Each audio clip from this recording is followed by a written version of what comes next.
cambió algo. ¿Así como está el ordenador? Sí.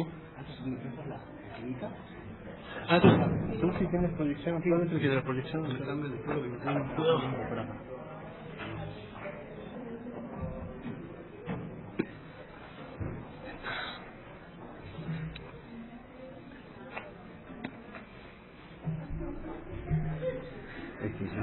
16. Está que cambiar. Sí, me acaban de cambiar. Por eso que no. Te voy a mandar un correo.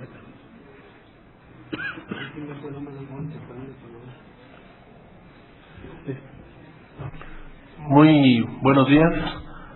Continuamos con este seminario titulado Reforma Hacendaria en la Agenda de la Reforma del Estado, y en la séptima mesa, que tiene como título Federalismo Tributario, Potestad Normativa Tributaria y Potestad Tributaria. Nos acompañan en esta ocasión los profesores Jorge Armando Mora Beltrán, Luis Manuel Pérez de Hacha, y el doctor José María Serna de la Garza se disculpa por no estar el día de hoy aquí con ustedes, pero en su lugar hará la lectura del texto elaborado por el doctor Serna, María Concepción Gorjón Barranco.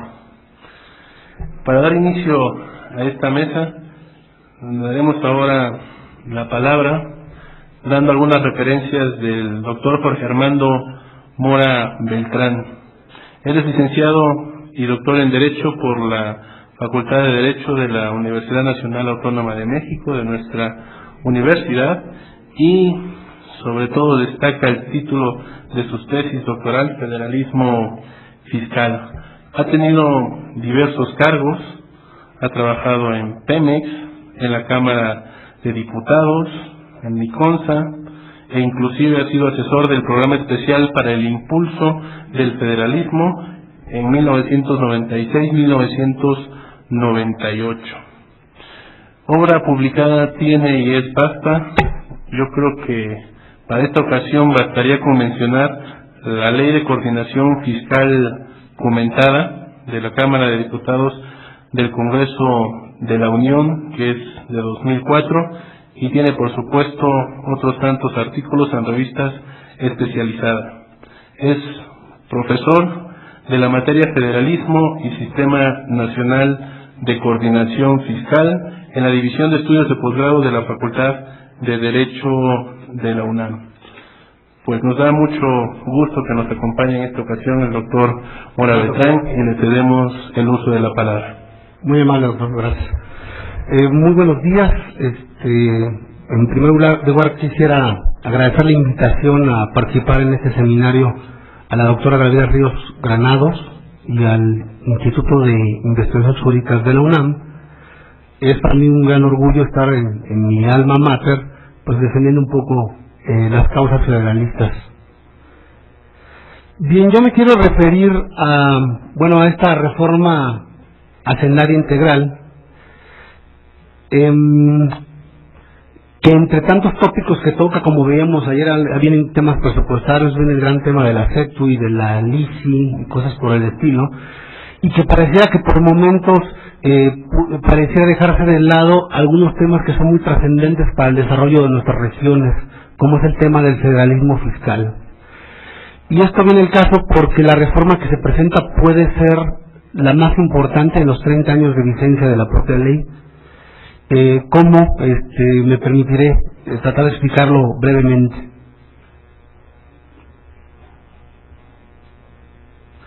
En primer lugar, quiero referirme, yo mi exposición la he dividido en tres partes. La primera parte tiene que ver con las participaciones federales, que para los que no están familiarizados con el tema del federalismo fiscal mexicano, son aquellas contribuciones que los estados por convenio decidieron suspender para permitir el establecimiento de impuestos federales y a su vez recibir una participación de la federación a cambio de esto. La segunda parte tiene que ver con los fondos de aportaciones federales, que son únicamente transferencias federales que que realiza la Federación hacia los estados y municipios en diferentes programas de descentralización que se han llamado por ahí como el nuevo federalismo desde los años 90. Y en una tercera parte me refiero a algunas de estas modificaciones que vienen. Luego, entonces, como ustedes podrán ver, en la ingeniería que se propone esta reforma hacendaria integral, pues es técnicamente a los temas más importantes de la propia ley. Así, en primer lugar, me quiero referir a lo que tiene que ver con los fondos de participaciones federales. En primer lugar, la evolución histórica que ha recibido en esta parte el federalismo fiscal tiene que ver, como les comentaba, con esta idea en la cual los estados suspendían algunas contribuciones para permitir impuestos federales de amplio espectro y recibir una participación a cambio de esto. ¿Qué es lo que ha ocurrido? El sistema ha pasado por lo menos por unas 3 etapas. La primera tiene que ver con cuando se promulga la Ley de Coordinación Fiscal en 78, para entrar en vigor hasta el 1980, pues se maneja un esquema en el cual la ley, las fórmulas de la ley, lo único que hacían era devolver a los estados aquello que iban a dejar de recaudar, con un plus más que se obtendría,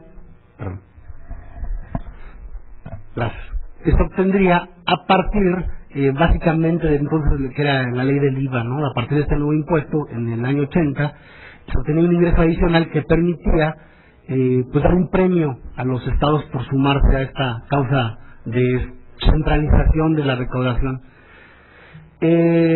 Pasó por una siguiente etapa en los años 90, con los tiempos de Carlos Salinas de Gortari, donde las fórmulas son modificadas para introducir un elemento redistributivo que buscaba pues dar recursos a los estados menos desarrollados.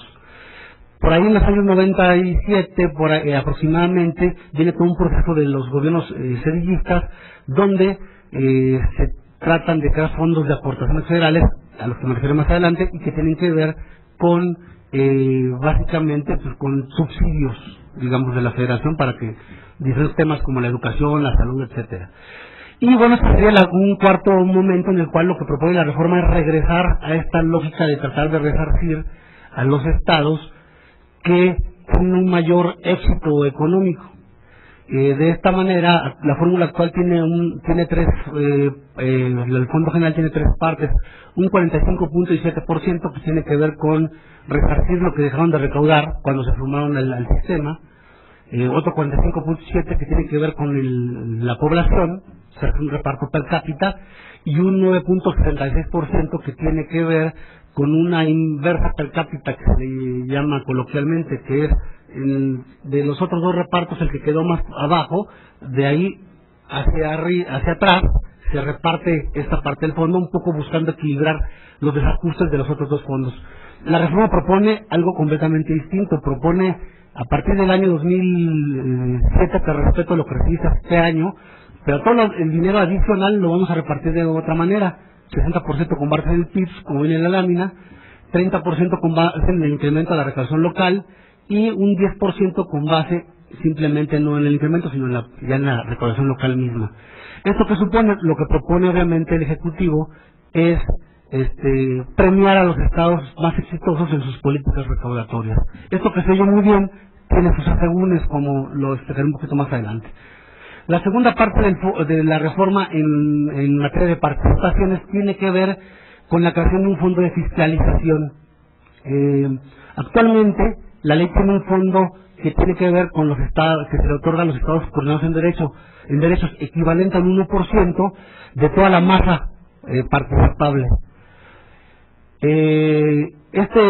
Obviamente, en un estado con un federalismo tan centralizado como el nuestro, lo que ha ocurrido es que desde siempre todos los estados han estado coordinados en derechos. Entonces, como premio, pues nunca ha operado como tal, sino que simplemente es un 1% más del fondo general, que es del 20% actualmente.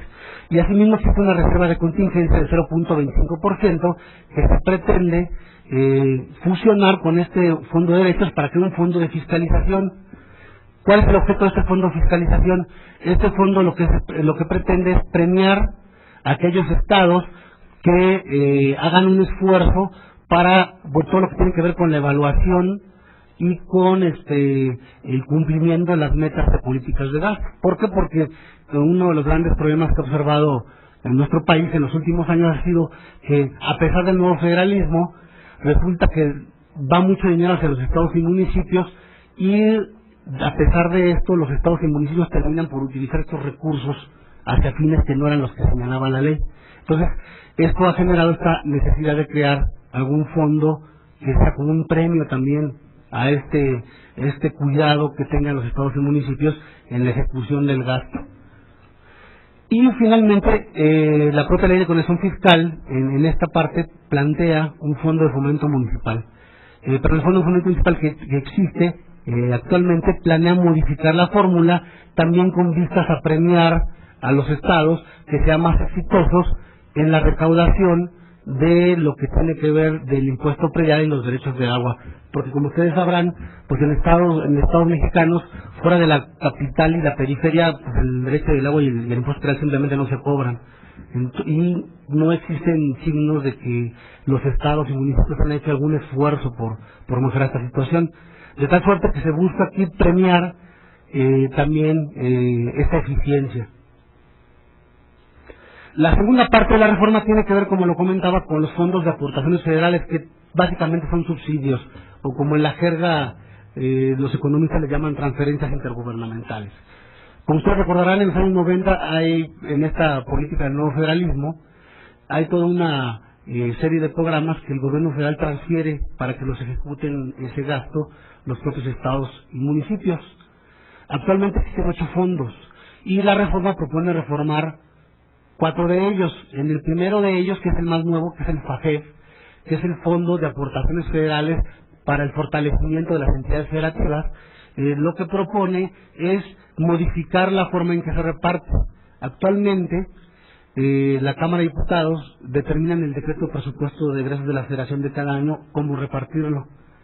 Y lo que propone en este caso es, respetando lo que han recibido hasta el 2007, los incrementos adicionales vendrían aparte de una fórmula de inversa que per cápita que se presenta por ahí en la iniciativa. En el siguiente fondo, como verán ustedes, el tema de la coordinación fiscal no solamente es un tema muy vasto, sino muy complejo. Cada fondo es un tema para autores distintos y para académicos distintos. El segundo fondo es el Fondo de Aportaciones para la Educación Básica, que existe desde por ahí del año 1992-93. En este caso, lo que se propone también es, en su origen, el fondo, lo que hacía era premiar, existe una infraestructura educativa distribuida en el país, que como todos sabemos, pues no hay una estructura que sea homóloga en todos los estados, sino que nuestro país finalmente está regionalizado. Entonces tenemos que los estudiantes de Colima van a Guadalajara. Entonces, a la hora de centralizar el gasto, nos enfrentamos a ese problema, ¿no? Que la mayoría del gasto se fue en esa zona de Occidente, se fue a Guadalajara o se fue a Jalisco, y no se fue a Colima o a Nayarit, por ejemplo, que son estados que son un poco económicamente subsidiarios por esa región en que se encuentran integrados económicamente. Entonces, lo que ha venido operando es que el reparto es básicamente con base en la infraestructura existente y con base en la matrícula tanto de maestros como de alumnos que tienen cada uno de los estados. Sin embargo, el problema que enfrenta ahora es que 15 años después tenemos un problema de que la población se mueve, y ahora resulta que algunos estados han perdido matrícula tanto de maestros como de alumnos y tienen una infraestructura inútil. Eso está pasando mucho en el caso del DF, por ejemplo. Entonces ahora lo que se busca es que los incrementos futuros se repartan en otra lógica. Los incrementos futuros serían 60% según la matrícula, 30% de acuerdo a un promedio nacional que se señala en la ley, y el 10% de acuerdo a un índice de calidad educativa que va a administrar la Secretaría de Educación Pública. Lo siguiente tiene que ver con otro fondo, que es el Fondo de Aportaciones para la Seguridad Pública, donde únicamente lo que se hace es ampliar el objeto del fondo hacia todas las tipos de acciones, porque es a veces nuestras leyes son muy descriptivas, y resulta que si se nos olvida algún concepto, pues eso ya no podemos, resulta que el recurso no lo podemos utilizar para eso. Y ahora lo que se busca es ampliar el concepto para que se refiera a todas las acciones en materia de seguridad pública que realizan los municipios. Y finalmente, en el caso de las aportaciones federales, se plantea una reforma al fondo para el fortalecimiento de los municipios y las demarcaciones territoriales del Distrito Federal, conocido coloquialmente como el Fortamun DF, para que los recursos del fondo se puedan destinar al pago de derechos y aprovechamientos por suministro de agua. Esto que se ve un poco noble, bueno, qué bueno que el Fortamun ahora se pueda servir para que se paguen este tipo de servicios. Como ustedes sabrán, pues esos son, por ejemplo, en el caso del DF, lo que le debe el DF a la Federación no tiene nada que ver con el derecho que pagamos los contribuyentes. Entonces, y los cuales suele ocurrir que los municipios tienen unas deudas históricas con la Federación, y básicamente lo que está haciendo la Federación es asegurarse poder cobrar lo que le deben. Algo que pareciera noble, pues en el fondo no lo es tanto, ¿no? Perdón. Y la tercera parte de la explicación tiene que ver con las demás modificaciones que traté de agrupar ahí. En este sentido existen reformas que tienen que ver con los medios de impugnación, donde se plantea, hay un procedimiento para descoordinarse, se plantea en materia de derechos, eliminarlo, pues porque ya no va a haber coordinación en materia de derechos, al crearse el fondo de fiscalización, y se pretende establecer un plazo máximo para la presentación del recurso en conformidad previsto en la ley. De igual forma, se plantea, como ustedes sabrán, se plantea una reforma constitucional para que los estados puedan gravar algunas de las hipótesis del impuesto especial sobre producción y servicios que tienen que ver con las gasolinas, el diésel, tabacos y cerveza.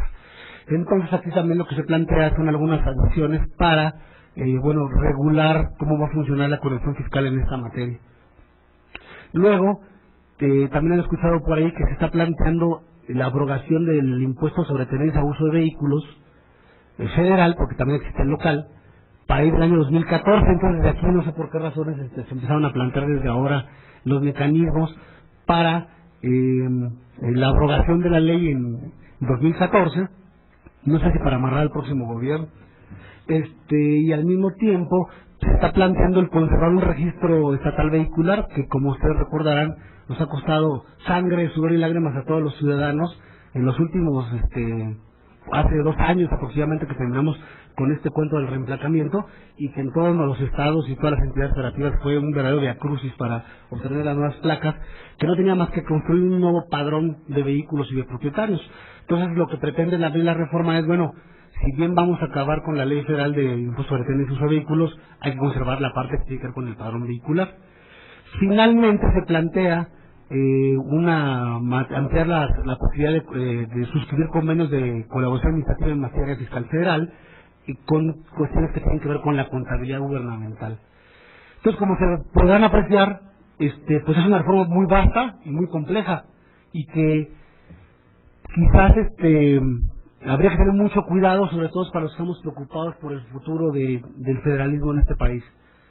Luego, entonces, como conclusión preliminar, quiero destacar 2 cosas. La primera es que puede ser la reforma más importante en 10 años, o quizás la más importante desde la existencia de la ley. Y tiene que ver con lo que digo en la siguiente conclusión, que es, esta reforma puede convertirse en la piedra angular del desarrollo de nuestros estados. Si finalmente vamos a premiar el desarrollo regional, pues puede ser un elemento muy importante, porque ahora sí va a haber un incentivo para aumentar la recaudación, para eficientar el gasto, etcétera, ¿no? Entonces sí es importante en esa medida. Ahora quiero pasar a la parte que tiene que ver pues con lo que no está resuelto en la ley. Como les comentaba, tanto en los fondos de participaciones federales, o sea, en los ingresos, la parte que tiene que ver con ingresos, como en la parte de los fondos de aportaciones federales, que tiene que ver con el gasto, en ambos, aun cuando se cambien las fórmulas, se tienen cuidado de conservar el valor nominal de lo que van a recibir hasta este año.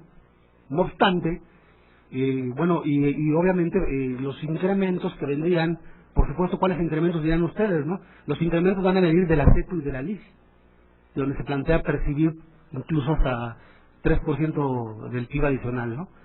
Entonces, a partir de este reparto se haría, ya plantearon ahí, vamos a poner un tope mínimo, que es lo que recibiste hasta 2007, y en el futuro los incrementos, toda una fórmula, tanto en ingreso como en gasto, que va a premiar la eficiencia. Lo cual está muy bien, nada más que hay un pequeño detalle. Resulta que los estados no parten en igualdad de condiciones. Entonces, si bien tenemos estados normalmente del centro hacia el norte, con haciendas públicas muy desarrolladas y con una burocracia institucional muy desarrollada, que tiene una gran eficiencia en el gasto, pero resulta que muchos estados, particularmente en el sur, pues esto no es así. Sobre todo si ya nos vamos al nivel municipal, ¿no? Porque si Baja California tiene 5 municipios, a pesar de ser un territorio muy grande, pues vamos a Oaxaca tiene 500, ¿no? Entonces la administración se vuelve imposible. Luego entonces, desafortunadamente se les olvidó a nuestros técnicos hacendarios considerar algunos elementos para amortiguar este proceso, ¿no? Si nosotros soltamos, ahora sí que a los estados para que compitan en igualdad de condiciones mañana, nos vamos a encontrar que, a pesar de que nosotros le garanticemos a Oaxaca que va a recibir en el 2008 mínimo lo mismo que recibió en el 2007, yo les podría asegurar que a una inflación promedio del 4% anual, en una década, porque los temas fiscales y de gastos no son de un año para otro, el desarrollo administrativo toma décadas. En una década el Estado de Oaxaca perdería el 40% del valor real de sus ingresos por esta vía, simplemente por la pura inflación. Luego entonces no es un tema que deba ser tan plano, sino que hay que tener muchos cuidados. De ahí que lo que nos proponemos es, hay que construir fondos transitorios para que los menos favorecidos, los estados y municipios menos favorecidos, puedan arrancar en mejores condiciones, ya sea para reestructurar sus fuentes de ingresos, para la administración recaudatoria, para las finanzas públicas en general. Pero como los mexicanos todo lo que es transitorio lo convertimos en permanente, a lo mejor no le gusta a nadie en este país, no otro fondo transitorio, no por piedad. El fondo de contingencia, que está planteando desaparecer dentro del fondo de fiscalización, se planteó como un fondo transitorio. Luego entonces lo que propongo, tiene que haber un programa federal que ayude a las finanzas, a las administraciones hacendarias locales, pues a modernizarse, pero pues ellos no van a tener dinero. Necesariamente la federación tiene que entrar a auxiliarlos. Y tercero, tiene que haber amnistías fiscales, así como hay para los contribuyentes de carne y hueso, también para los municipios y para los estados. Hay deudas históricas en materia de agua y de energía eléctrica en este país, los vimos en las noticias como cosas chuscas de que la compañía de Luz y Fuerza le cortó la luz a un municipio. Y los municipios no lo pagan no porque no quieran, sino porque las deudas son históricas, son impagables. Entonces llega un presidente municipal y dice, bueno, pues o me dedico a hacer mi trabajo o me dedico a pagarle a los acreedores. Luego entonces también la federación tiene que hacer una amnistía fiscal. En el caso del agua también las deudas que tienen los municipios con la federación, con la Conagua, son históricamente ridículas. Entonces, si no tomamos medidas de este tipo, la reforma no tiene ningún futuro, ¿no? Y quiero finalmente hacer un repaso de las advertencias.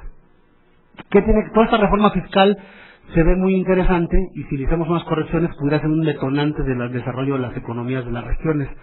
No obstante, la reforma de la Ley de Coordinación Fiscal va colgada de dos cosas.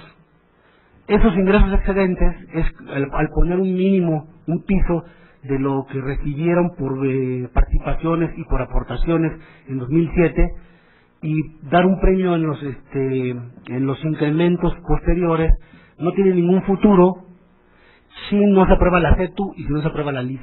Luego entonces, si no hay LISI y no hay CETU, o si no son estas dos reformas, si no son pasan en las mejores condiciones para el erario federal, pues no va a haber reforma a la Ley de Coordinación Fiscal. Lo mismo ocurre en el caso de los artículos 10C y 10D, que les refería que tienen que ver con la ley del IEPS, y que en el mismo sentido, como ustedes recordarán, el 73 acción 29, letra A, establece la exclusividad de la federación para establecer contribuciones sobre las gasolinas, el diésel, la cerveza y los tabacos. Luego entonces, si no se reforma la Constitución, también la reforma de esta parte de la ley no tiene ningún sentido. Y bueno, y hasta aquí sería la propuesta, perdón por la prisa. La ley es una ley particularmente compleja y francamente los 20 minutos no nos sirven ni para empezar a calentar los motores. Muchas gracias.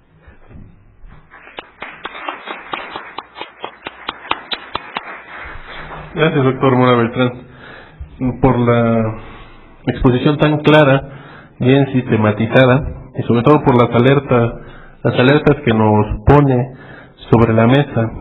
Pues yo creo que no solamente lo que se dice en la Ley de Coordinación Fiscal, sino muchas otras cosas están pendientes de esa reforma hacendaria integral que la estamos viendo como todas, que empieza a dar tumbos, acuerdos y más acuerdos, pero que sí hace falta algo más para que esto bonito, como bien lo explicó, esto que llevaría a un fortalecimiento federal, tuviera un resultado o por lo menos un paradigma más seguro de distribución de todos los ingresos.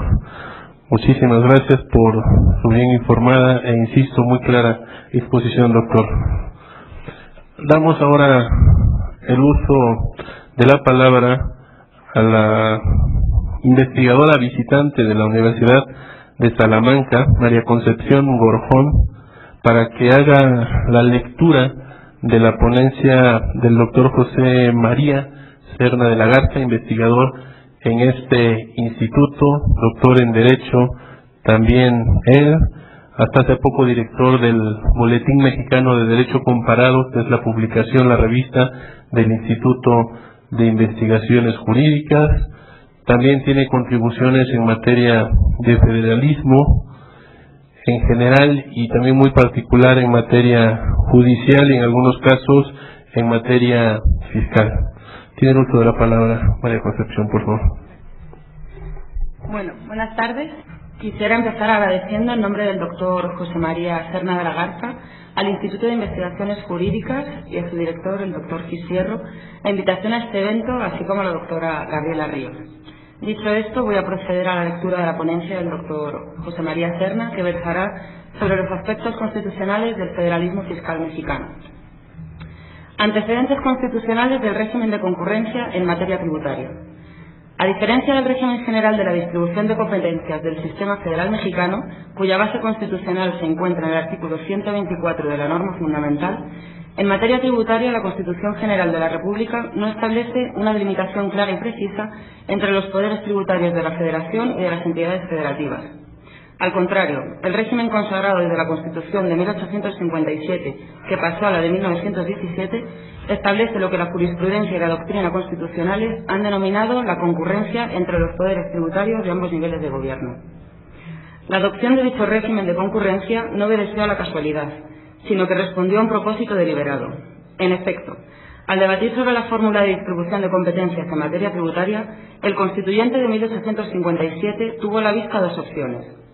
La primera de ellas consistió en establecer con precisión cuáles impuestos corresponderían a la Federación y cuáles a las entidades federativas. La segunda descansó en la idea de no establecer una delimitación de campos impositivos, sino en dejar abierta la posibilidad de que ambos niveles de gobierno pudieran establecer los impuestos que fueran necesarios para cubrir sus respectivos presupuestos de gastos. Teniendo en cuenta la primera opción, el proyecto de Constitución discutido en 1856 estableció en su artículo 120 la siguiente fórmula. Los estados, para formar su hacienda particular, solo podrán establecer contribuciones directas. La Federación solo podrá establecer impuestos indirectos. Es decir, se decidió establecer una clasificación de contribuciones que permitiera definir cuáles corresponderían a la Federación y cuáles a los estados. Sin embargo, la fórmula no prosperó, dado que los diputados constituyentes Moreno, Prieto y Cerqueda impugnaron el texto, alegando la dificultad y peligro de la reforma hacendaria inmediata. Eventualmente, la disposición fue rechazada por 55 votos contra 24 en la sesión del 14 de noviembre de 1856. Quedó entonces consagrada la segunda opción, que según Flores Cabala siguió el modelo de la Constitución de los Estados Unidos de América, misma que tampoco establece una delimitación precisa de campos tributarios de la Unión y los Estados. El eje en este diseño se encontró en la fracción séptima del artículo 72 de la Constitución de 1857, según la cual el Congreso de la Unión tenía facultad para aprobar el presupuesto de gastos de la Federación que anualmente debe presentarse el Ejecutivo e imponer las contribuciones necesarias para cubrirlo. Ahora bien, si en verdad existe un vínculo entre la solución adoptada por la Constitución mexicana de 1857 y la estadounidense, resulta interesante recordar aquí las razones con las cuales Alexander Hamilton defendió la fórmula adoptada por la Constitución de los Estados Unidos en materia de distribución de poderes tributarios, ya que nos pueden dar un indicio sobre el tipo de consideraciones que pudieron haber tenido quienes en México optaron por una fórmula similar, desechando la del artículo 120 del proyecto de Constitución arriba citada. De dichas razones da cuenta Flores Zavala en su reseña de las opiniones de Hamilton aparecidas en el Federalista. Primero, cualquier división de las fuentes de ingresos habría significado sacrificar los grandes intereses de la Unión al poder de los Estados individuales.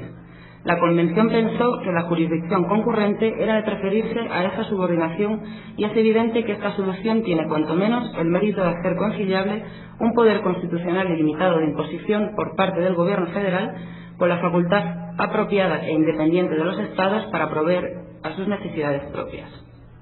Segundo, si la jurisdicción del Gobierno nacional en lo tocante a ingresos se restringiera a ciertos objetos determinados, esto tendría naturalmente como consecuencia que una proporción excesiva de las cargas públicas pasaría sobre estos objetos.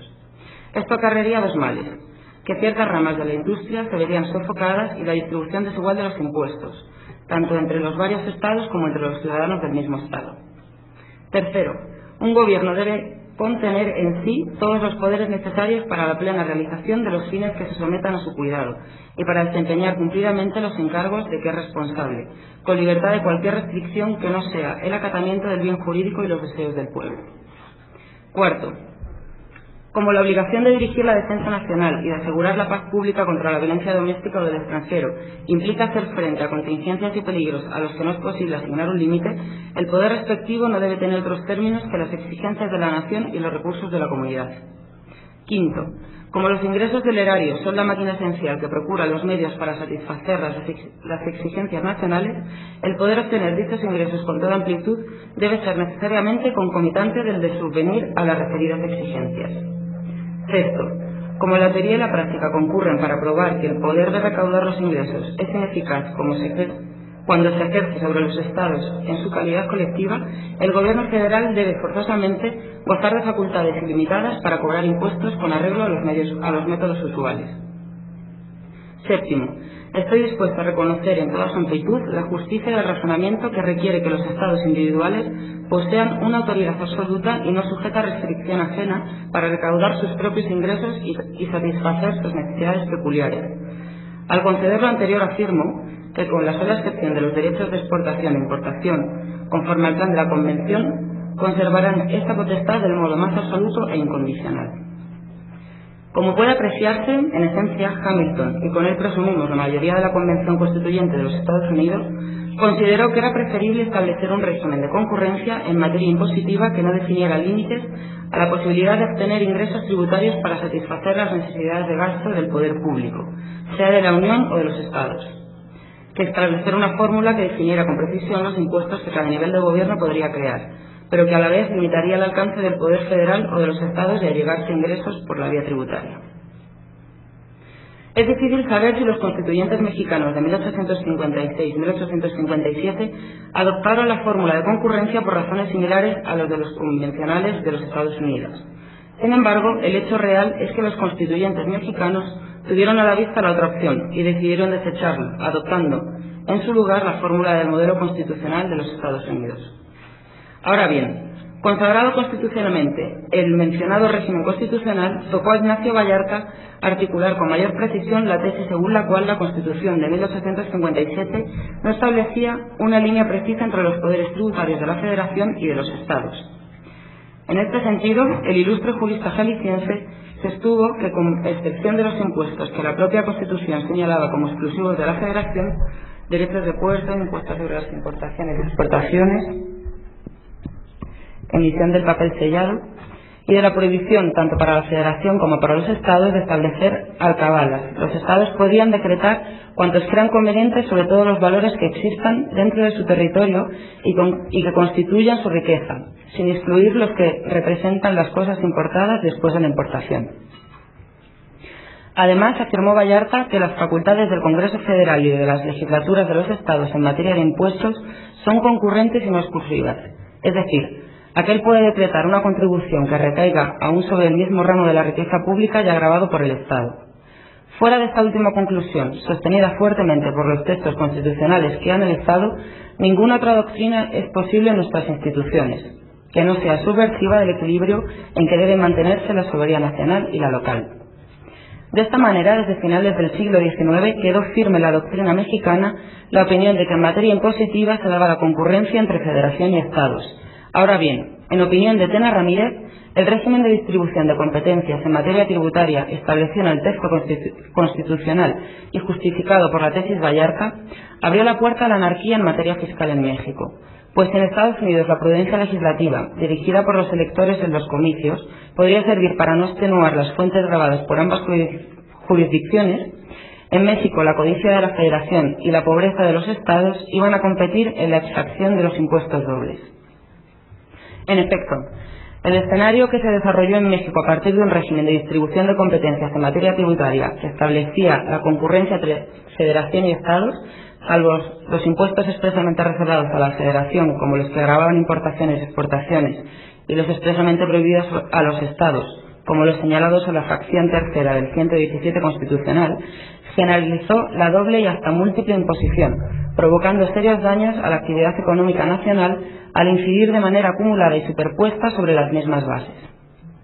Bajo este esquema, los contribuyentes se veían obligados a pagar múltiples impuestos, conforme a una multiplicidad de normas, aplicadas por autoridades diversas, a través de procedimientos de recaudación distintos. Fue en virtud de esta situación que en 1925, 1933 y 1947 el Gobierno federal convocó a los gobiernos de las entidades federativas a 3 convenciones nacionales fiscales, con el objetivo primordial de encontrar una solución al problema de la múltiple imposición derivado del régimen constitucional de concurrencia. No haremos aquí la reseña de las discusiones y conclusiones de aquellas convenciones. Basta decir que producto de ellas surgió el actual sistema de coordinación fiscal, cuya lógica puede explicarse a través del análisis de los trabajos de la Tercera Convención Nacional Fiscal, la cual fue convocada en 1947 por el presidente Miguel Alemán Valdés. En la convocatoria puede apreciarse ya el espíritu que animaría a la Convención y que eventualmente sería el que inspiraría el sistema de coordinación fiscal ahora en vigor. En efecto, entre los objetivos señalados por la convocatoria de la Tercera Convención Nacional Fiscal se señalaron los siguientes. Primero, trazar el esquema de un plan nacional de arbitrios, es decir, de un verdadero sistema nacional de distribución de todos los gastos públicos entre todos los contribuyentes. Segundo, planear la forma en que la Federación, Estados y municipios deban distribuirse en relación con el costo de los servicios públicos a cada uno encomendados y en relación también con su capacidad de control sobre los causantes respectivos, la facultad de establecer y administrar los impuestos, dejando definitivamente establecido el principio de que el reconocimiento de facultad o capacidad de legislación o administración en materia tributaria no implique, en forma alguna, el derecho de aprovechar privativamente los rendimientos de los gravámenes que se establecen o recauden por cada autoridad. Tercero, determinar bases ciertas de colaboración entre las diversas autoridades fiscales y fórmulas asequibles de entendimiento entre ellas y los particulares que permitan reducir al mínimo los gastos de recaudación y control de los impuestos para lograr en esta forma que su rendimiento se aproveche hasta el máximo posible en la satisfacción de las necesidades colectivas. En este mismo sentido, explicó años después quien fuera el secretario de Hacienda de la Administración alemanista la filosofía que inspiraría el nuevo sistema de coordinación fiscal. En efecto, tanto en la primera y segunda convenciones fiscales como en las medidas que la Secretaría de Hacienda dictó para llevar a la práctica sus conclusiones, se aprecia como propósito cardinal delimitar las esferas de acción de la Federación, de los Estados y de los municipios por la vía de atribuir a cada categoría de entidades fuentes propias de tributación seleccionadas en razón de su capacidad de control sobre los respectivos causantes, es decir, alegar a la solución que la teoría y la práctica de otros países han demostrado que no es factible, y solo como forma transitoria de resolución de problemas concretos se acepta la idea de distribuir el rendimiento de algunos impuestos entre varias autoridades. Contrastando con esta actitud, la actual Administración consideró desde su iniciación que el problema de la concurrencia tributaria debía abordarse partiendo de la consideración inicial de que las diversas entidades político-económicas que coexisten en el país deben tener posibilidades de participar en el rendimiento del sistema tributario en proporción a las necesidades de los servicios públicos que cada una tiene encomendados. Es decir, que la cuestión fundamental a resolver no es dividir conceptos, sino asegurar la suficiencia conjunta del sistema tributario. Haciendo eco a algunas de las conclusiones de la Tercera Convención Nacional Fiscal, el Congreso de la Unión aprobó en 1948 la Ley del Impuesto sobre Ingresos Mercantiles, cuya novedad consistió en crear una tasa federal del 1,8% aplicable a toda la República, y establecía que las entidades federativas que adoptasen el mismo sistema y derogaran o dejaran en suspenso sus propios impuestos sobre actividades comerciales o industriales tendrían derecho a cobrar una tasa que fijaría su legislatura y que no podría exceder del 1,2%. Ambas tasas se cobrarían juntas. Para poner en práctica este sistema, la Federación y el Estado correspondiente celebrarían un acuerdo, que por primera vez se llamó Convenio de Coordinación, en el que se establecería cuál de las partes y con qué facultades administraría el impuesto. Como puede verse, este fue el origen del sistema de participaciones que forma parte central de nuestro federalismo fiscal, cuya lógica es la siguiente. Los ingresos tributarios se concentran en la Federación y las entidades federativas tienen una participación en los ingresos federales. La problemática constitucional básica del Sistema Nacional de Coordinación Fiscal. Desde el punto de vista constitucional, el Sistema Nacional de Coordinación Fiscal enfrenta una serie de dilemas que conviene discutir a fondo. El primero de ellos es el relativo a las bases constitucionales mismas del mencionado sistema, pues resulta que si por un lado la Constitución ha establecido un régimen de concurrencia, por otro lado leyes y convenios aprobadas y signados en distintas épocas han ido transfiriendo el grueso de las facultades tributarias a la Federación. Uno de los principales arquitectos del Sistema Nacional de Coordinación Fiscal, el profesor y licenciado Roberto Hoyo de Adonna, ha dejado testimonio de cómo es que se llegó a la mencionada situación. Según este autor, la Constitución establece un régimen de concurrencia de facultades impositivas de Federación y Estados, y solamente en un número limitado de materias establecidas en la fracción 29ª del artículo 73 constitucional, establecidas a partir de la reforma de 1942, se otorgó al Congreso de la Unión facultades exclusivas para crear ciertas contribuciones, con lo que se negó la misma posibilidad a las legislaturas de los Estados. Además, con dicha reforma se ordenó la participación de los Estados en los impuestos federales que se establecieran sobre las bases señaladas como exclusivas del Poder Legislativo Federal. Sin embargo, en una evolución que jamás previó el Poder Revisor de la Constitución, el esquema de la fracción 29 del artículo 73 comenzó a generalizarse, no ya por mandato constitucional, sino por decisión de la Federación, que en sus leyes sobre impuestos especiales ofrecía participaciones a los Estados, si estos libremente decidían no gravar las mismas bases, y los Estados fueron aceptando estas invitaciones hasta llegar al gravamen general, al comercio y a la industria, el impuesto sobre ingresos mercantiles y de ahí a la recaudación federal total. En opinión del mismo autor, el sistema de coordinación fiscal que a la postre fue creado deriva de las facultades implícitas del Congreso de la Unión, establecidas en la fracción 30 del artículo 73 constitucional. Sin embargo, apunta que ya que el resultado de la coordinación fiscal discrepa del sistema original de concurrencia impositiva, sería oportuno acoger expresamente dicho resultado en el texto constitucional. En efecto, del estudio que hemos realizado en lo que va de este capítulo sobre el régimen constitucional y el legal en materia tributaria, se desprende que hay un desfase en cuanto a la lógica de cada uno de estos dos niveles normativos. Por ello, un camino de reforma constitucional en la materia consistiría, como sugiere Hoyo de Adonna, en no dejar a las facultades implícitas la organización del sistema, sino establecer de manera expresa las reglas y principios constitucionales de la coordinación fiscal, bajo la lógica que se ha seguido hasta ahora, es decir, definiendo como impuestos federales los que abajo el sistema actual ya establece el Congreso de la Unión, y dando a los Estados la facultad de participar en el rendimiento de dichos impuestos. Además, sin salirse del esquema vigente en la actualidad y de la lógica de fortalecer fiscalmente los estados y municipios, podría proponerse un aumento en el porcentaje correspondiente a las participaciones.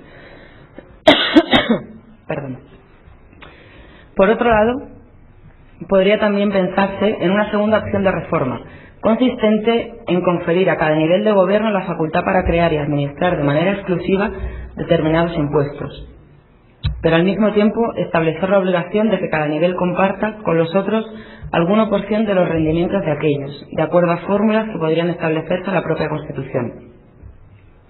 Por último, una tercera opción de reforma consistiría en regresar al sentido de las propuestas de las primeras dos convenciones nacionalistas fiscales celebradas en nuestro país en el siglo XX, retomadas por la iniciativa de reforma constitucional que en la materia propuso el presidente Cárdenas en 1936. Establecer en nuestra norma fundamental una clasificación de contribuciones, determinando con precisión cuáles han de ser exclusivas de la Federación y cuáles de los Estados. Dentro de este esquema, se trataría no solamente de recibir más dinero producto de participaciones mayores provenientes de los recursos federales, sino de compartir facultades de decisión y responsabilidades en la determinación y administración de los impuestos.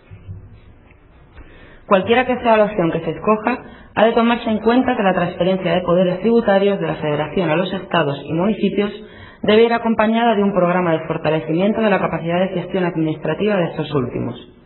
Solamente así podrán tener posibilidades reales de hacerse cargo de la administración de los impuestos transferidos. No hacerlo así podría provocar un desplome en los niveles generales de recaudación, que de por sí ya son de los más bajos del mundo, en comparación con otros países con un nivel de desarrollo económico similar al de México. Además, pensamos que una redistribución de poderes tributarios debe llevar aparejado un fortalecimiento de los mecanismos de control, de rendición de cuentas y de la transparencia en materia tributaria y de ejercicio del gasto público, tanto a nivel federal como a nivel estatal y municipal. Por último, debe cuidarse que exista una proporción entre los recursos financieros que a cada nivel de gobierno corresponda y las funciones y servicios que a cada uno de ellos toque desempeñar y realizar.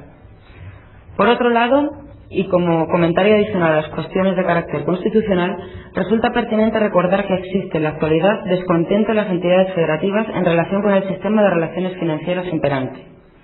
En la prensa diaria se puede percibir cómo los gobernadores de las entidades federativas se manifiestan a favor de una reforma del sistema de coordinación fiscal del federalismo mexicano. En general, se acepta que el sistema imperante no ha dejado de tener sus méritos en su evolución reciente. Por ejemplo, se ve como un punto positivo el hecho de que se hayan incrementado las transferencias federales a los estados, a través de los fondos de aportaciones integrados en el llamado ramo 33 del presupuesto de egresos de la Federación. Igualmente se ve con beneplácito el incremento que se dio en el porcentaje del Fondo General de Participaciones, que ahora equivale al 20% de los recursos federales participables. Asimismo, se sigue reconociendo como un mérito del sistema imperante el haber terminado con la anarquía fiscal que existía con anterioridad, si bien se observa de manera evidente que el costo consistió en aceptar a cambio una creciente centralización. Sin embargo, hay malestar en cuanto al diseño general del sistema, que ha llevado a una gran centralización de los recursos fiscales en manos del Gobierno federal, generándose con ello la consiguiente dependencia financiera de las entidades federativas. Se alega, por ejemplo, que los estados tienen una potestad legal muy limitada para establecer ingresos propios. Se considera, por tanto, necesario contar en los estados con potestades tributarias de impacto recaudatorio significativo y que tales potestades estén previstas por la Constitución General para contar con mayor certidumbre. Asimismo, se ha considerado que es necesario entregar mayores responsabilidades y atribuciones a las entidades federativas, no solo en cuanto a los ingresos, sino también en cuanto al ejercicio del gasto, disminuyendo el condicionamiento en el manejo de una porción importante de las transferencias federales, los llamados fondos de aportaciones federales. Por otro lado, la discusión pública y las propuestas generadas en materia tanto a nivel federal como a nivel local parecen apuntar a una reforma constitucional y legal que sustituya la Ley de Coordinación Fiscal por una Ley de Coordinación Hacendaria. Con esta reforma se trataría de organizar las finanzas públicas de México desde una perspectiva más integral, que incluya la coordinación a nivel del crédito y de la deuda pública. Se buscaría con ello que el Gobierno federal intervenga para facilitar el acceso de estados al crédito, que las entidades federativas puedan obtener tasas de interés más bajas, que se les reconozcan más opciones para garantizar sus créditos y que se encuentren modalidades para que las entidades y los municipios participen de los beneficios de los créditos adquiridos por el Gobierno federal. Por último, un sistema nacional de coordinación hacendaria buscaría diseñar herramientas para asegurar el equilibrio entre las partes, así como fijar bases para que en el sistema se mantuviera una comunicación institucional constante con el Congreso Federal, de manera que cuando se tuviera que legislar sobre alguna de las materias coordinadas, el Congreso de la Unión lo hiciera tomando en cuenta la coordinación intergubernamental, sus antecedentes, los programas y convenios de colaboración existentes y las consecuencias favorables o desfavorables que afectaría a las haciendas locales. Muchas gracias.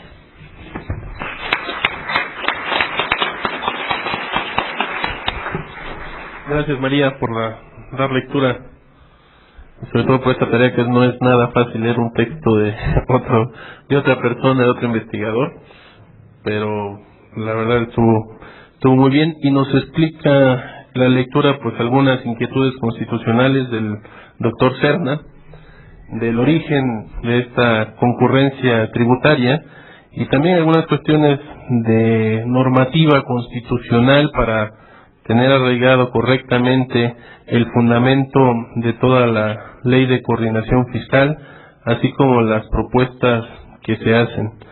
En lo personal creo que sí, a lo mejor se necesita un poco más de detalle constitucional, pero también lleva implícito, creo, todos estos cuestionamientos, pues una revisión de algunos criterios jurisprudenciales que se han emitido en esta materia tan interesante que es la coordinación.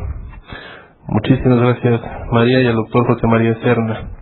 Damos ahora el uso de la palabra a Luis Manuel Pérez de Hacha, quien es egresado de la Escuela Libre de Derecho, pero tiene estudios de doctorado en la Universidad Nacional Autónoma de México. Es catedrático en varias escuelas, es autor también de libros y artículos de revistas con temas como beneficios empresariales, establecimientos permanentes, estudios tributarios y otros más. Ha escrito en prestigiosas revistas, dentro de las cuales se encuentra de la Barra Mexicana del Colegio de Abogados y algunas revistas norteamericanas. Yo sí quiero señalar que también ha escrito en la revista Cuestiones Constitucionales, Revista Mexicana de Derecho Constitucional, un artículo muy interesante en colaboración con Carlos Elizondo sobre la Suprema Corte y los derechos de los contribuyentes. Es desde 1981 abogado postulante, y yo diría exitoso abogado postulante. Así que sin mayor detalle, damos el uso de la palabra a Luis Manuel Pérez de Hacha, por favor.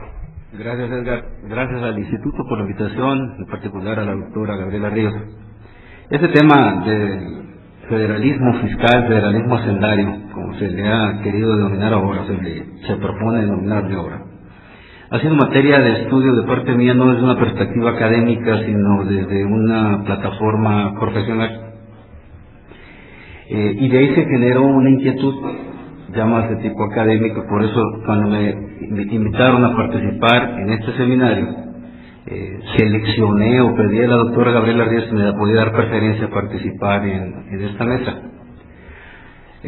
A manera anecdótica lo platico porque yo creo que es relevante en virtud de que ya es poco el margen de maniobra que me han dejado mis anteriores expositores, lo han hecho muy bien. El enfoque constitucional, la historia y el análisis de la propuesta misma. A manera anecdótica, puedo decir que hace como unos 4 o 5 años se acercaron un grupo de secretarios de finanzas de algunos de los estados de la República porque querían plantear una controversia constitucional en contra de la Secretaría de Hacienda y Crédito Público por el tema de las participaciones federales, aquello que corresponde a la 47.x, por el tema de que no había transparencia en la rendición de cuentas, y ellos traían una intuición ante la información oculta de que había varias decenas de miles de millones de pesos que no les habían sido repartidos durante varios ejercicios. Y ahí es donde me involucro. Ya había yo hecho algún estudio para una invitación que me habían pedido en España de tipo académico, se publicó, y eso fue un buen pretexto para involucrarme en la dinámica misma de poder de la coordinación fiscal. Y ahí en ese tema, en ese entonces me quedaron claras algunas situaciones que la puedo resumir con una expresión. el sistema de coordinación fiscal ya ha entrado en una etapa de disfuncionalidad estructural. De hecho, en la exposición de motivos de la reforma constitucional que se está proponiendo al 73-29, se dice que correspondió a un modelo político, económico, social de otra época, 1978, en vigor a partir de 1980, lo cual quienes hemos vivido de entonces acá, al menos con un grado de conciencia importante, damos fe o constancia de que era otro entorno mexicano. En aquella época, ciertamente había un esquema que permitió un sistema de atracción de facultades, como lo señala ahorita en la ponencia del doctor Serna, un esquema de atracción de facultades de la Federación que monopolizó o presentó de manera monolítica el ejercicio de una potestad tributaria a nivel nacional. ¿Eso en qué se tradujo? En que las entidades federativas, como efectivamente lo dice el doctor Serna, renunciaron a muchas de sus potestades, fuentes tributarias, y se quedaron con algunas menores, dejando simplemente a una creatividad muy alta el que pudieran crear o constituir nuevas fuentes tributarias. De ahí surge, por ejemplo, el impuesto sobre hospedaje, el impuesto sobre nóminas, que se ha vuelto una fuente tributaria muy importante de las entidades federativas. Sin embargo, en el tiempo presente, si nosotros caemos en el esquema de análisis político, de reflexión política, de reflexión social, tenemos que partir de un hecho empírico muy importante. Quien trae el dinero trae el poder. Todavía en el sexenio pasado, bueno, déjenme decirles, tan es así del ejercicio del poder, que cuando se armó el caso de esta controversia constitucional, los secretarios de Finanzas decidieron no dar el paso, porque recibieron una presión tan grande por parte de la Secretaría, cuando la Secretaría percibió que venían acercándose, que encontró otros mecanismos para forzar el arreglo de otra manera. Y tuvieron una salida negociada muy favorable para todos, pero no que implicó una solución estructural a esa disfuncionalidad del sistema de coordinación fiscal. Quien trae el dinero trae el poder. Y actualmente, conforme las estadísticas que mencionan las propias exposiciones de motivos de la Ley de Coordinación Fiscal y primeramente del texto constitucional, se reconoce que el 90% de los ingresos de cada entidad federativa, evidentemente en promedio, corresponden a transferencias federales. El otro 10% corresponde a ingresos propios, fuentes tributarias propias. Básicamente, y de esos 10%, los más importantes son los que son de creación más reciente: el impuesto sobre hospedaje y el impuesto sobre nóminas. El impuesto predial no se contabiliza en ese sector porque ese ya corresponde a las haciendas municipales. También en la exposición de motivos se dan cifras realmente patéticas de lo que corresponde a la recaudación por concepto de impuesto predial. Señala ahí, evidentemente se presenta en una manera que resulta más evidenciadora del tema, aunque no necesariamente puede ser el enfoque más objetivo. Dicen, en algunas entidades el promedio anual del pago del impuesto per cápita, impuesto predial, es de 5 pesos. Es decir, llegaría algo así como 60 centavos, más o menos unos 40 centavos, 42 centavos mensuales el pago del impuesto. En otras entidades federativas el pago promedio anda alrededor de 700 pesos, conforme a las cifras dadas por la iniciativa. Eso habla del patetismo que se tiene. Eso es lo que corresponde a la Federación. La Federación, a través de ese mecanismo de transferencias, ha logrado ejercer todavía mecanismos de control político. No son los idóneos, pero son los mecanismos de control político. Se han encontrado esquemas de fuga o esquemas de variación.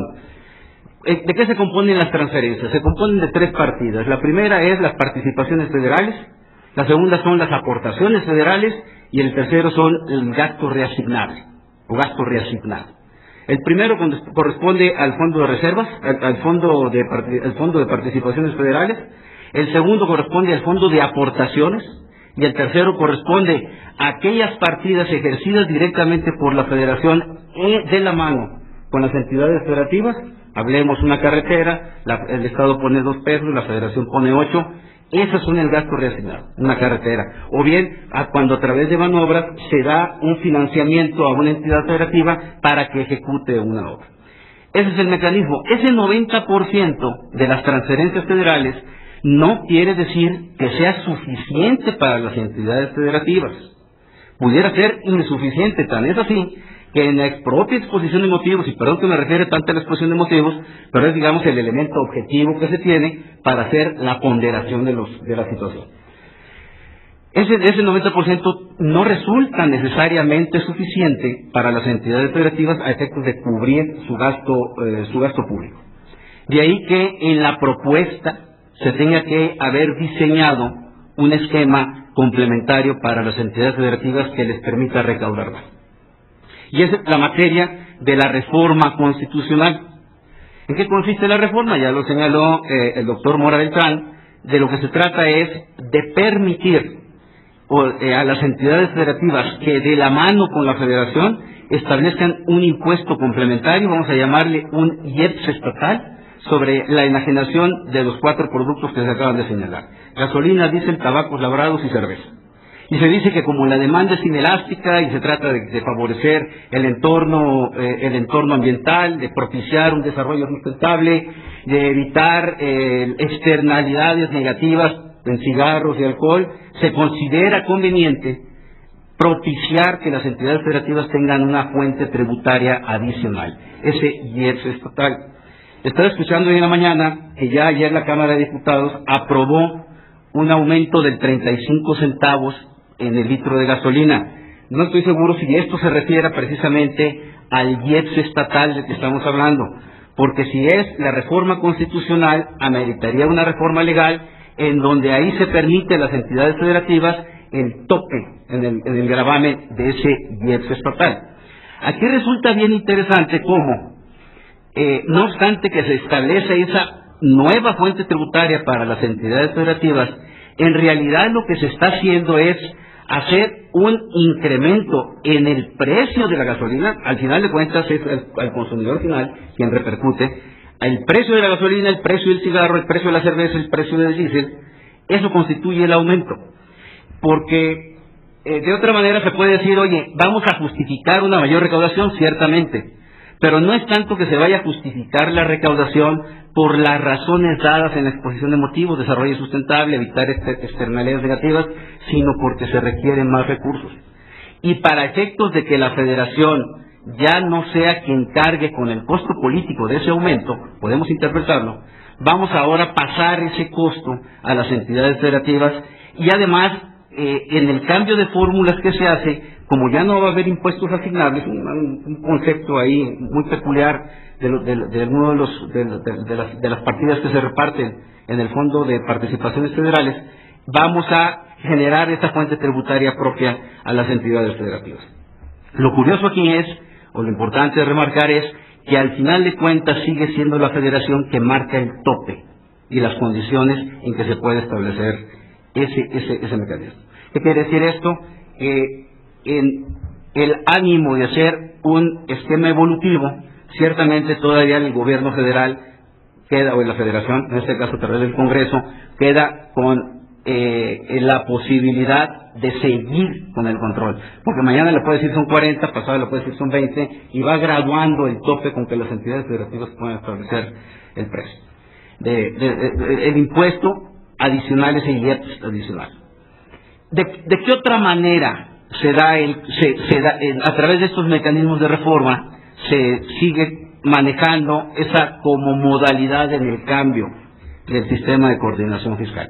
Yo sí coincido con el doctor Mora Beltrán de que hay un cambio importante, relevante en el sistema, muy importante. Sin embargo, todavía quedan algunos cabos en donde no se da el paso de que el gobierno federal suelte ese control que tiene a través de las transferencias federales sobre las entidades federativas y en final de cuentas sobre los municipios.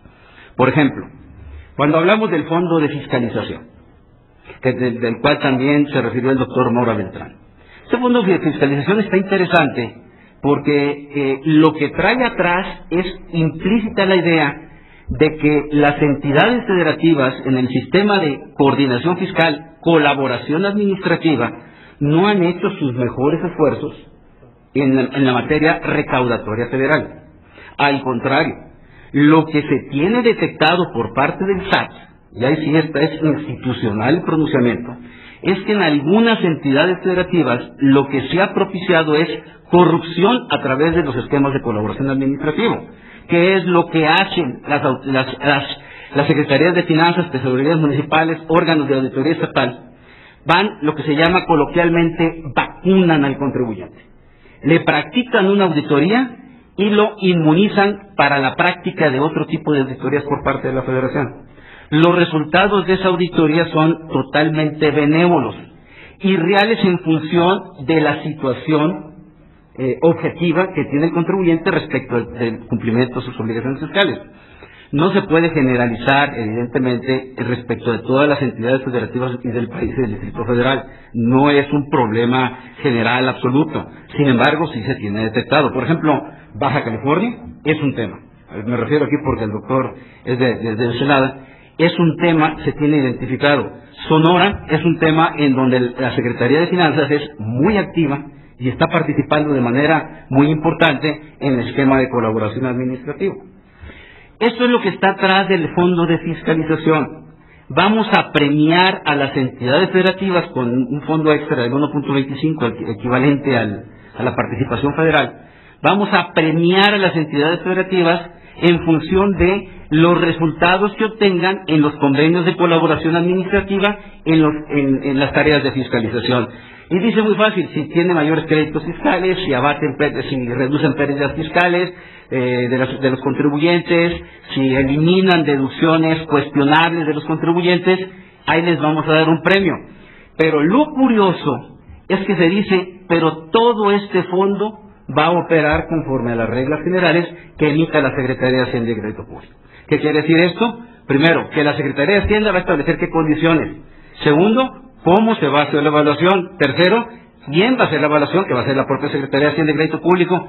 Y cuarto, que es lo más importante, cuánto en dinero, en términos monetarios, le va a corresponder a cada una de las entidades federativas de ese fondo de participación. Se puede decir, oye, es que estaba más difícil encontrar otra fórmula que no quedara tan abierta o arbitraria. Quizá ya lo que son términos actuariales, estadísticos, escapan mucho de lo que pueda hacer una valoración en esta plática. Sin embargo, lo cierto es que el control en lo que corresponde a la distribución de ese fondo es total de la Secretaría de Hacienda y Crédito Público. De nueva cuenta, se tiene ese mecanismo de control hacia la Federación. En la ponencia del doctor Serna hay cosas muy interesantes. Habla él, oye, vamos a decir ahora de que tenemos que evolucionar a lo que es una coordinación hacendaria. Es muy interesante, porque ahí involucra varias partidas. Vamos a referirnos rápidamente a algo que ya mencionó el doctor Mora también, las funciones que le han sido asignadas a las entidades federativas, salud, educación, seguridad pública, etcétera, desarrollo de infraestructura, etcétera, que van por el lado de los fondos de aportaciones, de los 8 fondos de aportaciones que él señalaba. Pero, me distrajo, perdón, el ruido. En lo que corresponde a las labores realizadas, hay otro que está ya en el proyecto iniciativo, que es el control a la contabilidad gubernamental. Otro tema, una tendencia a homologar los sistemas de contabilidad gubernamental. Pero hay un tercero que es más importante y que también, desde el punto de vista más importante, y que también lo señaló el doctor Mora en su ponencia, es el gasto. Hay entidades federativas en que es más interesante ser secretario de Finanzas que secretario de Hacienda del Gobierno Federal. Es muy difícil entrarle a este tema, porque no estamos diciendo que haya esquemas de corrupción, no, hay esquemas de falta de control en el gasto, de falta de eficiencia en el gasto. Vamos a referirnos a las 3 partidas que corresponden a las participaciones federales, a las transferencias federales. La primera, participaciones federales. Esas participaciones federales se asignan a una entidad federativa y de ahí bajan los municipios, se toman como ingresos propios y solo quedan sujetos a los mecanismos de control y fiscalización y evaluación de cada entidad federativa. Es decir, no sube a nivel federal ni pasa a nivel federal. No obstante, que el esfuerzo tributario proviene del gobierno federal. Segundo, aportaciones, los fondos de aportaciones, en los 8 fondos de aportaciones. Se hace la asignación, se hace la transferencia en cada una de las modalidades que corresponda, y el único esquema fiscalizable por parte de la federación, como son recursos que se llaman etiquetados, el único esquema fiscalizable por la federación se centra solo en el tema de destino. Es decir, que efectivamente el gasto, la aportación, se haya destinado como gasto específico a la etiqueta que trae. Más allá no se puede hacer una evaluación. Ni los procesos de licitación, ni ningún otro mecanismo de evaluación, de responsabilidades, de control, nada queda fuera. El otro esquema, estamos hablando ahí ya de un volumen muy grande de recursos transferidos. El otro esquema, que es el gasto reasignado, el gasto reasignable. Ahí sí cambia el mecanismo. El Estado pone 2 pesos, la Federación pone 8, y ahí sí pasa todo un ámbito federal, todo el proceso de regulación para licitaciones, control, evaluación, fiscalización, etcétera. Todo esto genera un entorno que necesariamente exige que se evolucione hacia allá. A nivel federal se ha trabajado de manera muy importante en el tema. Todavía se cuestiona si se pueden, en algún tema de la campaña presidencial, si se puede reducir 100,000 millones de pesos anuales el gasto. Digamos que eso es un tema de carácter político, finanzas públicas, de definición política. Pero yéndonos a nivel de las entidades federativas, esa evaluación al menos no se discute de manera muy abierta. Hubo algún sector hace unos 6 meses, 7 meses, en que la bancada del PAN en la Cámara de Diputados hizo un pronunciamiento muy fuerte sobre el tema en coordinación fiscal de cómo estaban operando el gasto de las entidades federativas. Se quedó ahí el planteamiento. En la ponencia del doctor Serna se insiste en la propuesta. Parece ser que es un tema que tiene que abordarse, porque evidentemente no va a haber un ingreso tributario que alcance si hay un gasto público desbocado, descontrolado. Si no hay un control del gasto, no puede haber un control, no hay un ingreso que alcance. Y eso pasa a nivel doméstico, a nivel de pequeños negocios, a nivel de grandes negocios, o del negocio más grande que es la Hacienda Pública Nacional, o de las haciendas que componen la Hacienda Pública Nacional. Ese es el tema que está pendiente todavía en esto del federalismo fiscal. A mí me gusta más inclinarme hacia allá en este momento, evaluar el tema de gasto, que evaluar el tema del ingreso. No quiere decir que no se evalúe. Hoy, aprovechando que aquí está nuestra compañera española, acabo de leer un texto muy interesante de un maestro de finanzas públicas español, que dice que, es un texto que tendrá unos 10 años probablemente, que ellos proponían pasar de una etapa, de una era del ingreso público a una era del gasto público.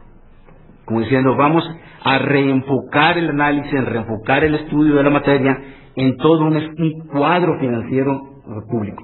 No nada más quedarnos en necesitamos más ETU, necesitamos más ICI, necesitamos más IEPS estatal, necesitamos más IEPS federal, necesitamos más IVA, sino también voltear a ver otro lado y decirle cómo estás gastando, en qué estás gastando, cuál es la calidad de tu gasto y sobre todo cuál es la eficiencia del gasto. Porque puede estar bien destinado, bien aplicado, pero es un gasto totalmente ineficiente. No quiero hablar de términos productivos, pero sí es un gasto ineficiente como tal, no está dando un resultado, al menos cualitativo, que tendrá que haber algún esquema de medición del mismo. Esto siguiendo del enfoque de las haciendas estatales, que con esto cierro la plática, volteando el enfoque de las haciendas estatales, también tiene otro tema. El del gasto fue uno, y el otro es, no obstante estar en una actitud de sumisión frente a la federación en muchos casos, hay una situación paradójica también. Hay un conformismo y una comodidad. Primero, el conformismo y la comodidad para no desarrollar nuevas fuentes tributarias. Ya no hay, ciertamente no hay. Pero al menos para hacerlas efectivas las que ya se tienen. En el impuesto predial que estamos manejando, que es patético, eso ya corresponde a nivel municipal. Los niveles de cobro del impuesto predial son demasiado bajos en relación con lo que está previsto en la legislación. Y en muchos casos, las haciendas municipales o las haciendas estatales, según si existen convenios de coordinación entre ellos, no quieren asumir el costo político y social de hacer efectivo el cobro del impuesto predial. Y también las haciendas estatales les resulta más sencillo, y esto me tocó vivirlo en el caso que les mencioné, les resulta más sencillo extender la mano para que les estén haciendo las transferencias federales bajo cualquiera de las modalidades que estamos hablando, o bien para que la federación les diga, ok, estate en paz y te va otro tanto de millones en una obra etiquetada, que sea, con enfoque político, con matiz político. Esa comodidad y esa pasividad de las haciendas estatales forma parte de ese ambiente enturbiado de disfuncionalidad en que está operando la coordinación fiscal. Entonces, de un lado tenemos, cierro, una federación que ejerce un control real, efectivo, total sobre las transferencias y por vía de consecuencia sobre las dinámicas de las haciendas estatales y municipales. Una entidad, un órgano público que no tiene dinero no puede funcionar y no tiene manera de operar. Hay por ahí un autor que se llama Burke, inglés, dice de manera muy pragmática pero también muy burda: el Estado es el dinero con que cuenta. Quizá para nosotros abogados la afirmación esté descompuesta, pero en términos pragmáticos eso es, un Estado sin dinero no puede operar. Entonces la Federación, ejerciendo ese control, transferencias del 90% de los ingresos, es descomunal la magnitud de la transferencia. Y por otro lado, unas haciendas estatales, también con sus asegúnes, hay unas muy activas, muy eficientes, muy echadas para adelante, muy conformistas, unas haciendas estatales muy conformistas, muy pasivas, que prefieren extender la mano a hacer de esfuerzos institucionales propios para desarrollar mecanismos de fiscalización y de recaudación mayormente efectivos. Vuelvo a decir, esto es un esquema no generalizado. También no se desconoce lo que señalaba el doctor Mora Beltrán, que hay unas entidades federativas que traen atrasos muy importantes. Y esos atrasos no solo se manifiestan en términos económicos y sociales, se manifiestan más que nada en términos de desarrollo organizacional de sus instituciones. Nada más que es curioso ver cómo esas entidades federativas sí tienen mucha madurez política, han desarrollado un especial ambiente de presencia política y de manejo político en el entorno que manejan. Sin embargo, tienen un nivel de atraso en la hacienda pública de manera muy sustancial. Con esto cierro mi intervención. Agradezco nuevamente la oportunidad de participar con ustedes aquí en el seminario. Gracias.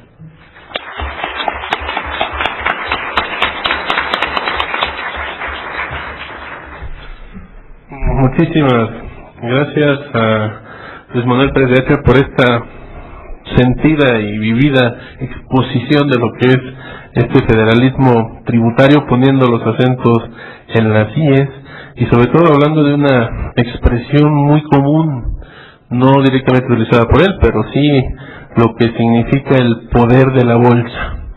Quien tiene el dinero, como bien lo señaló él, puede hacer muchas cosas. También este balance que hace de lo que se está haciendo en la propuesta correspondiente, qué es lo que falta y sobre todo la intención de buscar más un control hacia el gasto público, al funcionamiento de las haciendas en determinados casos y pues también esos ingresos que finalmente tienen que pasar por la transferencia federal. Muchísimas gracias, Luis Manuel, por esta interesante charla. Pasamos ahora a la sección de preguntas. Lo hago en el mismo orden en que fueron las exposiciones, con la excepción, por supuesto, de María, salvo que me digas lo contrario. Entonces, por favor, Jorge, si quieres dar respuesta a la pregunta. ¿Cómo no?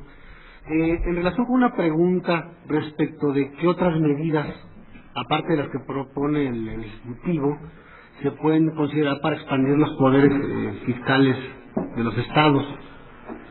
Dice aquí que no haya gasto condicionado y que no afecte las finanzas públicas federales. Yo coincido absolutamente con lo que señalaba aquí el doctor Pérez de Hacha, y recordando también algunas de las enseñanzas del maestro Arriaga, que se encuentra aquí presente en sus clases de los impuestos municipales. Hemos hecho un gran repaso, obviamente, respecto de la evolución de nuestro federalismo fiscal, que no, digamos, en esta etapa, pues no es muy antigua. En la historia de un Estado, 30 años no es nada, ¿no? Diría por ahí la canción. Pero, cuando a mí me preguntan, en alguna experiencia que tuve en la Cámara de Diputados, cuando a mí me preguntan, bueno, ¿y qué parte de la ley de coordinación fiscal tenemos que ajustarle para que esto sea más maravilloso y vamos a hacer una película de Disney? Yo les comento que francamente mi sugerencia sería acabar con la ley de coordinación fiscal. De entrada me quedaría yo sin una parte de mi chamba, porque por ahí escribí algo de eso y me dejarían sin tema. Pero realmente teníamos que pensar en ser muy creativos y en hacer el nuevo pacto. Si nosotros venimos envueltos en la inercia de querer construir a partir de lo que ya existe, entonces básicamente lo que hemos hecho es, a partir de que llega la democracia y nos empieza a atropellar, y nuestras instituciones jurídicas empiezan a quedar chiquitas frente a la nueva realidad política, pues todo el mundo primero que pensamos dónde le quitamos y dónde le ponemos a la ley existente. La verdad es que mi consejo sería que tendríamos que construir un nuevo pacto fiscal federal, seguramente en la Constitución, y si no, donde se pueda, para hacer un nuevo reparto de los poderes tributarios. Eso seguramente va a pasar, yo me atrevería a pensarlo muy pronto, porque no es posible construir sobre fondos ya muy complejos, o sea, se han vuelto más complejos cada año.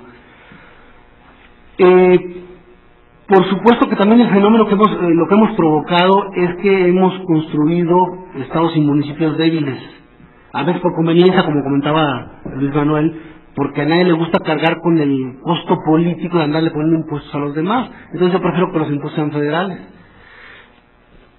y que me den mi parte, no finalmente que me repartan, porque finalmente no me han afectado tanto. Una de los problemas que se han enfrentado en los últimos años en el ramo 33, que tiene que ver con los fondos de aportaciones federales, ha sido que a lo mejor al Estado X le damos dinero en el fondo de aportaciones para lo que son básicas, tantos miles de millones de pesos, y resulta que hay elecciones intermedias o federales y el gobernador ya para la afiliación política pues agarra una parte del fondo y la aplica para meter al gasto corriente de las campañas. Eso es un fenómeno muy común de lo que está pasando con los 8 fondos que están en el ramo 33. Desafortunadamente, pues obviamente se desatiende la educación, se atiende la seguridad pública, se atiende todo lo demás, pero se logra el objetivo inmediato, que era alcanzar el poder o mantenerlo en algunos casos. Luego viene la fiscalización, donde encontramos que los estados y los municipios sacan la bandera de la soberanía por delante y dicen: tú no me puedes fiscalizar a mi Autoridad Superior de la Federación más que a través de los convenios que suscribes con la Contraloría Local, que en la mitad de los estados creo que todavía hay Contraloría Mayor de Hacienda. Luego entonces vienen por ahí el informe que rinde el Auditor Superior de la Federación, donde dice que el 90% de los municipios hicieron con el dinero que les dieron vía ramo 33 lo que les dio la gana. ¿Y qué pasa después? Nada, no pasa absolutamente nada. Por ahí persiguen algún pobre presidente municipal iletrado que no tuvo con qué defenderse, y es con el que ponemos el ejemplo a veces, pero el fenómeno no se elimina. Luego entonces yo voy a que efectivamente, para que podamos hacer un mejor reparto de esto, tiene que haber mayores ingresos, como comentaba Luis Manuel. No podemos inventar. Los economistas a esto le llaman el efecto suma cero. Si le quitamos a uno, pues pierde otro, ¿no? Digamos, le quitamos a uno para darle a otro, alguien pierde. Esto no tiene ningún sentido. Entonces necesariamente tenemos que tener nuevas fuentes de ingresos, porque la ineficiencia finalmente, la eficiencia recaudatoria o en el gasto, finalmente es una cuestión de mediano y de largo plazo. Entonces, si queremos hacer un mejor reparto, tenemos que tener nuevos ingresos, y hay que el Ejecutivo esté inventando, obviamente, nuevos impuestos. Por eso mi propuesta es insistir en que tiene que haber un nuevo arreglo fiscal, y con todo respeto, este nuevo arreglo fiscal supera con mucho a los señores diputados y senadores, pero yo tuve la experiencia de 3 años ahí en la Cámara de Diputados, y la verdad de las cosas es que es un tema insuperable, digamos que no se puede resolver ahí. Es un tema que tiene que ver con una nueva negociación entre los gobiernos estatales con la federación, y quizás de los municipales también en alguna parte de esto, y difícilmente lo vamos a resolver de otra manera. El fenómeno que vamos a enfrentar va a ser parches. Vamos a seguir aparchando la ley de coordinación fiscal. En los casi 30 años que va a cumplir desde que se publicó, porque entró en vigor hasta 2 años después, incluso fue reformada antes de entrar en vigor, han sido raros los años en que no se ha parchado la ley. Creo que ha habido 2 o 3 años en que no ha recibido una reforma. Y yo le comentaba a mis alumnos ayer en la clase que en esos casi 30 años se han presentado cerca de 1000 iniciativas de reforma a la ley. Ninguna ha recibido, pero por mucho, tantas iniciativas. Esto habla de la importancia del tema. Por supuesto que las 27, 28 reformas que ha habido en estos años, todas han sido a iniciativa del Ejecutivo. Luego entonces estamos, como comentaba Luis Manuel, en un negocio donde en el esquema de la ley vigente hay una gran disparidad de poder entre la Federación frente a los estados. Por lo que yo insisto mucho en que tiene que haber un nuevo pacto fiscal nacional para ver qué vamos a hacer con los ingresos, qué vamos a hacer con el gasto y qué vamos a hacer con la deuda, porque la deuda de los estados, de los municipios, es brutal en este país y no se ha resuelto este tema tampoco. Gracias. Gracias, Fernando. Ahora, por favor, Luis Manuel, si quieres dar respuesta a tus preguntas. Una de ellas me parece que ya la respondió aquí el doctor Mora, que es cuál es el mecanismo de rendición de cuentas que ocupan las entidades federativas cuando usan recursos federales que no provengan por la revisión de la Auditoría Superior de la Federación de acuerdo a la reforma y antes de la reforma de Calderón. El mecanismo, como lo acaba de señalar el doctor, el mecanismo de control y fiscalización está en 2 niveles: Secretaría de Función Pública y Auditoría Superior de la Federación. La Auditoría Superior de la Federación conforme a la ley que lo rige. Ahí están los 2 mecanismos de fiscalización. La reforma no trae ningún cambio, ni al artículo 49 de la Ley de Coordinación Fiscal, que se establece, hubo otro artículo que pueda decir vamos a retomar algún esquema de control sobre las las participaciones, ni establece un mecanismo algún cambio al mecanismo actual que se tiene, ni a nivel de Ley de Coordinación Fiscal, ni la ley del órgano superior de fiscalización. Esa sería la respuesta, con las consecuencias que acaba de señalar Jorge Armando. No sé si esté satisfecha la posición. Seguro sí, si no, pues pueden abordar al ponente saliendo de aquí del auditorio y seguramente contestará muy amablemente cualquier duda que tengan. Pues bueno, fue una mesa, le pediríamos nada más que fuera por escrito, disculpe que ya seguimos un sistema y perdón que no, pero lo puede hacer oralmente cuando el ponente baje, por favor. Damos por... acaba de llegar otra más. Esta... ¿La quieres contestar? Sí. Perdón, pensé que ya habías contestado las 2. Bueno, así preguntan, ¿cuál podría ser el efecto negativo por facultar a los estados para gravar la cerveza, los tabacos, los combustibles en la economía del consumidor? No, pues por supuesto que este negocio siempre es que se haga la voluntad de Dios en los bueyes de mi compadre, ¿no? Quien va a pagar ahí es el contribuyente. Por supuesto va a aumentar la gasolina viene aumentando, creo que mensualmente como 3 centavos, entonces con esto sería pues como 2 o 3 centavos más cada mes. Afortunadamente esa parte iría hacia las haciendas estatales, ¿no? Preguntan aquí también que si existen parámetros para las tasas y cuáles son estos. De hecho, precisamente comentaba Luis Manuel hace un ratito de que se ha hablado ya de establecerle un tope a esto de 35 centavos, creo. Obviamente, normalmente las reformas le señalan unas tasas máximas a los estados para evitar la competencia horizontal entre estados, ¿no? Y que no vayamos a cargar gasolina en el Estado de México porque es más barata que en el DF.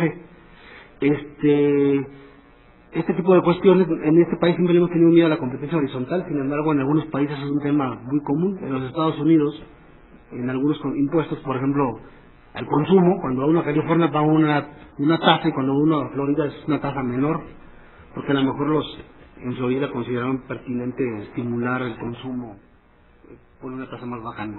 Pues por el estilo, ¿no? Entonces no existe un parámetro lógico, digamos, respecto de esto, más bien es de escuelas. Hay escuelas donde la competencia a morir y hay escuelas donde la competencia medio arreglada para que, o que no haya competencia para que no haya, para que el contribuyente pues no cambie de lugar de consumo, ¿no? Y también pregunta sobre sanciones si no se respetan los parámetros. Es muy difícil entrar al tema de las sanciones a una entidad federativa o a un municipio. Ayer el doctor Freddy Pliego, que también es un buen amigo, hablando del derecho presupuestario, decía él, bueno, ¿y qué pasó con el federalismo, no? Finalmente, yo aquí tengo mi esfera donde tengo cierto nivel de autonomía, soberanía, donde supongo que yo fui electo también y que las decisiones hacia mis fueros internos finalmente deben ser respetadas por los poderes federales. Esto también es un tema que tiene que resolverse en esa gran discusión porque, como comenta José Manuel, tenemos un mecanismo donde en participaciones no los fiscalizamos porque es dinero de los estados, ¿no? Es el que les regresamos cuando se sumaron al sistema. En aportaciones son transferencias federales, ahí sí los fiscalizo, pero es un mecanismo bastante no solamente incómodo, sino también bastante ineficiente que fiscalizo, pero a través de un tercero, que es un auditor local, y a través de eso hago alguna evaluación, pero las consecuencias pueden no ser mínimas, porque ya entra la ley de responsabilidades, pues, ¿cuál ley aplicamos? ¿La ley federal o la ley estatal? Por supuesto que nos vamos a la ley estatal. Incluso hay una controversia funcional muy interesante del caso de Oaxaca, que no está ahí medio guardada desde hace algún tiempo y que no se ha resuelto. Perdón. Gracias, Jorge. Luis Manuel, por favor. Tengo un par de respuestas. Me pide aquí Edgar que nada más dé respuesta a una, que no tiene inconveniente. Pero me sorprendió el doctor José María Serpa. Me sorprendió la letra porque se parece mucho a la de mi finado padre, entonces sí me tomó de sorpresa. ¿No sería conveniente, necesario dar rapidez a la obligación de rendición de cuentas en los 3 niveles de gobierno? Un medio único es la homologación e implementación del sistema de contabilidad, a lo cual se resisten sistemáticamente, sí. Esto de la resistencia, definitivamente, en el gobierno federal sí se tienen detectados el tema de gasto, el gasto incontrolado o incontrolable, digamos, no que sea irresponsable, es incontrolable. El segundo, el esquema de contabilidad gubernamental, para efecto de transparencia y rendición de cuentas. Y el otro es la poca participación, el poco esfuerzo tributario o recaudatorio que hacen las entidades federativas para cobrar impuestos propios y impuestos federales. También detectados los 3 materias. Desde mi punto de vista, se ha mencionado, si hay resistencia en relación con contabilidad gubernamental, sí. Se ha mencionado, ahora que está el tema de la coordinación fiscal, que lo que más genera incomodidad o de disconformidad es la utilización del PIB estatal para efectos de hacer los repartos en los términos que se están señalando. No, esto se representa el 60% del fondo total. El otro 30 y 10 depende, el otro 40% depende del propio esfuerzo tributario a nivel de contribuciones locales. ¿Quién sabe qué provoque más resistencia? Si tomar como efecto nada más el PIB, que tiene los inconvenientes ciertamente que acaba de señalar el doctor Mora, o los otros tipos, el que se esté exigiendo que se tengan que poner en orden en temas de homologación de contabilidad gubernamental o de eficiencia recaudatoria, tanto de contribuciones propias como de contribuciones federales. Entonces, hay un discurso combativo por parte de las entidades federativas de decir, es que no me gusta el PIB, pero seguramente tampoco les está gustando los otros mecanismos que se están estableciendo en la ley de coordinación fiscal para resistirse en el esquema que estamos hablando, abandonar esos mecanismos acomodaticios y las ventajas que les da el sistema de coordinación fiscal. Sí les genera problemas, pero también les genera muchas ventajas a las entidades federativas. Quizás aquí los grandes perdedores siguen siendo los municipios, ¿no? Bien. Pues bueno, con esto damos respuesta a las preguntas y pues no cabe duda que fue una mesa interesante, así igualmente productiva, con lo cual damos por terminado los trabajos de la 7ª mesa de este seminario Reforma Hacendaria en la Agenda de la Reforma del Estado, y hacemos un breve receso para lo que indique la coordinadora de este evento, la doctora Gabriela Ríos. Por su atención, gracias.